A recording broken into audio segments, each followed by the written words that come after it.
और ऐसे खड़े थे जैसे कोई अनजान अनभिज्ञ कोई बालक खड़ा हो। ऐसे बाबा वहां खड़े थे। तो जब सारे बानरों ने डिसाइड ले लिया कि कोई उस पार नहीं जा सकता, तो सबने मिलकर कहा, बोले जामवंत जी आप तो बहुत शक्तिशाली हैं, आप तो जा सकते हो। तो जामवंत जी ने कहा, बोले मैं जा तो सकता हूं, लेकिन भैया बूढ़ी गाड़ी है, कोई भरोसा नहीं है, कहीं बीच में ही बिगड़ गई तो यहां आना भी रह जाएगा। जा सकता हूं, आ भी सकता हूं, लेकिन भैया बूढ़ी गाड़ी है, अगर कहीं बीच में ही गड़बड़ हो गया तो पता तो लग गया, हम भी वही रह जाएंगे, इसलिए रिस्क नहीं लेते। तो बोले फिर क्या करें? तो जामवंत जी की नजर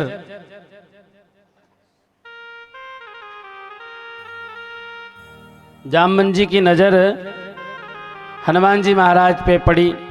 हनुमान जी महाराज को जैसे ही जामवंत जी ने देखा तो जामवंत जी सोच रहे, बताओ ये राम काज करवे को आतुर रहते हैं, राम काज के लिए इनका जन्म हुआ है, और ये एक कोने में एक बालक जैसे बनकर खड़े हैं। अब इन्हें कैसे समझाया जाए? तो जामवंत जी धीरे से गए और जाकर हनुमान जी महाराज से कहा, बोले बाबा हे हनुमान, आप यहां, हम लोग वहां पर गोष्ठी कर रहे हैं, चर्चा कर रहे हैं कि इस समुद्र को कौन लांग कर उस पार जाएगा, और आप यहां एकांत में खड़े हो। तो बजरंगबली बाबा ने कहा, बोले जामवंत जी सारे बानर आपस में इसलिए चर्चा कर रहे हैं कि सबके पास अपना कुछ ना कुछ बल है, आपके पास भी अपना खुद का बल है, इसलिए आप वहां चर्चा कर रहे हैं, और बानरों के पास भी अपना अपना बल है, इसलिए ये चर्चा कर रहे हैं कि हम इतना जा सकते हैं, इतना जा सकते हैं, लेकिन मेरे पास तो अपना स्वयं का कोई बल है ही नहीं है। मुझे ऐसा लगता ही नहीं है कि मेरे अंदर थोड़ा बहुत भी बल हो। तो एक बार तो जामवंत जी कहने लगे मनी मन में, बोले बताओ इन जैसा कोई बलवान नहीं संसार में, और यही कह रहे हैं कि मेरे अंदर अभी बल नहीं है। और वाकई बजरंगबली में इतना बल है। एक बार ऐसे ही मजाक मजाक में बाबा को क्रोध आया, तो बाबा रावण के पास चले गए। रावण से जाके कहा, रावण ने कहा बानर कैसा आना हुआ? तो बाबा ने कहा कि ये खेल खत्म करें, काय को राम जी को ज्यादा परेशान कर रहे हैं। बोले क्या करें? बोले ऐसा कर, ये सेना वेना तो रहने दे, अपन दोनों आजमा लेते हैं, अगर मैं परास्त हो गया तो राम जी समझ लेना कि राम जी चले जाएंगे अपनी अयोध्या, और अगर रावण तू परास्त हो गया तो समझ लेना कि तू भी सीता माता को वापस कर जाना। तो रावण ने कहा कि ये तो बहुत अच्छी बात है, मैं भी बहुत दिन से दांत चबा रहा हूं, तूने लंका जला दी मेरी, इतने सारे सैनिक मार दिए, मैं भी बहुत दिन से कोशिश कर रहा हूं कि तेरे से कब मुलाकात हो। तो बाबा ने कहा कि जब मुलाकात करना ही चाहते थे तो ऐसा करो कि अब हो जाए, एक एक हाथ, एक एक घूंसा आपस में मारते हैं। बोले हाँ तैयार हूं मैं। तो पहले रावण ने कहा, बोले ऐसा करो तुम आजमा लो पहले। तो बाबा ने कहा, बोले मैं नहीं, पहले तू आजमा। रावण से कहा, बोले पहले तू आजमा ले, क्योंकि मैं आजमाऊंगा। मैंने अगर पहले आजमा लिया तुझे घूंसा देकर, अगर मैंने पहले घूंसा मार दिया तो फिर बाद में तू घूंसा मारने लायक बचेगा ही नहीं, इसलिए पहले तू मार ले। तो जैसे ही रावण ने मारा तो बाबा अपनी जगह पर खड़े रहे, 1 इंच भी जगह से नहीं हिले। और जैसे ही बाबा ने मारा, बाबा ने अपना हाथ पीछे हटाया और अपनी शक्ति का आह्वान किया। इतने में ही राम जी का ध्यान आ गया बाबा को। बोले इस घूसे में ही मैं अगर रावण को मार दूंगा, ये मरी जाएगा, बचेगा नहीं। और अगर मैंने कहीं खींच के दे दिया तो ये चल बसेगा, फिर राम जी का क्या होगा? राम जी की तो पूरी रील ही खत्म हो जाएगी। इसलिए बाबा ने जिस शक्ति का आह्वान किया था उसे कम किया और ऐसी मुष्टिका मारी कि रावण धरती पर गिर पड़ा, एक ही मुष्टिका में।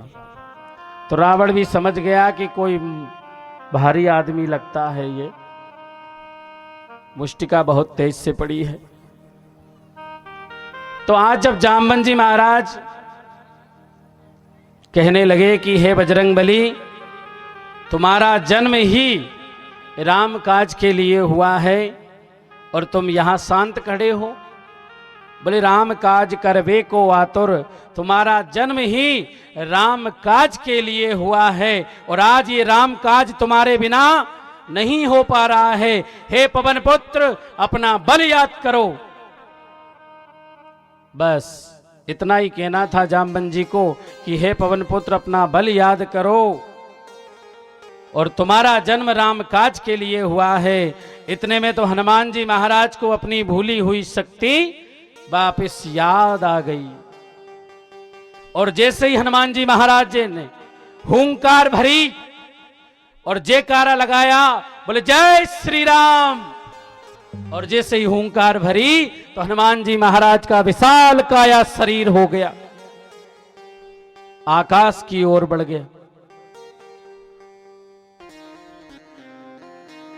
और हुंकार भरी तो इतनी तेज भरी कि वहां जितने भी खड़े थे वानर सब घबराने लगे कि अचानक या तो ये बच्चे बनकर खड़े थे एक तरफ, और या पर अब हुंकार भरी तो ऐसा ना हो कि हम ही भेंट चढ़ जाएं। तो जामवंत जी भी थाड़े थाड़े घबराने लगे। बोले ऐसा तो नहीं कहीं ज्यादा बल याद दिला दिया मैंने। अब जैसे ही हनुमान जी महाराज ने हुंकार भरी और विशाल काया शरीर बनाया तो बाबा ने कहा, बोले जामवंत, कहो तो इस समुद्र को मैं चिल्लू भर में पी जाऊं, और कहे तो रावण सहित लंका यहां ले आऊं। जामवंत जी फिर घबरा गए, कहने लगे ये तो कुछ ज्यादा ही बल याद दिला दिया। अब ज्यादा ही बल, पहले बल याद नहीं आ रहा था, जब आ गया तो ये तो मरने मारने की बातें करने लगे। और पहले कह रहे थे कि मेरे पास कुछ है ही नहीं, और जब याद आ गया तो बोले समुद्र को भी एक चिल्लू में पीने को तैयार। बोले लंका सहित रावण को उठा लाऊं। तो जामवंत जी ने कहा घबराते हुए, बोले ऐसा कुछ नहीं करना है, नहीं तो राम जी को वापस वहीं से जाना पड़ेगा, राम जी की तो पूरी पिक्चर खत्म। बोले ऐसा कुछ भी नहीं करना है। फिर जाकर बाबा ने सहज भाव में कहा, उचित सिकावन दीजे मोहे। बोले यदि अगर मैंने जो कहा वो आपको अगर ठीक नहीं लगता है तो ऐसा करो, आप बताइए, मैं वो कर लूंगा। तब जाकर जामवंत जी ने कहा, बोले कुछ नहीं करना है, बस सीता माई का पता लगा के आना है कि वहां पर सीता माई है, बस इतना लाकर बताना है राम जी को। इतना बताया था। इसके बाद भी बाबा गए और जाकर लंका में तहस नहस मचा दिया, सारे वृक्ष उखाड़ फेंके, वाटिका उखाड़ दी, और 250-300 तो सैनिक भी, और आते आते लंका को भी जला आए, लंका को भी जलाया है। तो बाबा का बड़ा विशाल आशीर्वाद है भक्तों पर। और इस कलयुग में हमेशा इस आज तो ठीक है, लेकिन भविष्य में आने वाले समय में व्यक्ति की सोच इतनी छोटी हो जाएगी, आदमी इतना पापी हो जाएगा कि जो भगवान के भक्त होंगे उनको भजन करना भी और धर्म के कार्य करना भी वही दुष्ट आदमी मुश्किल कर देंगे। ऐसा नहीं है।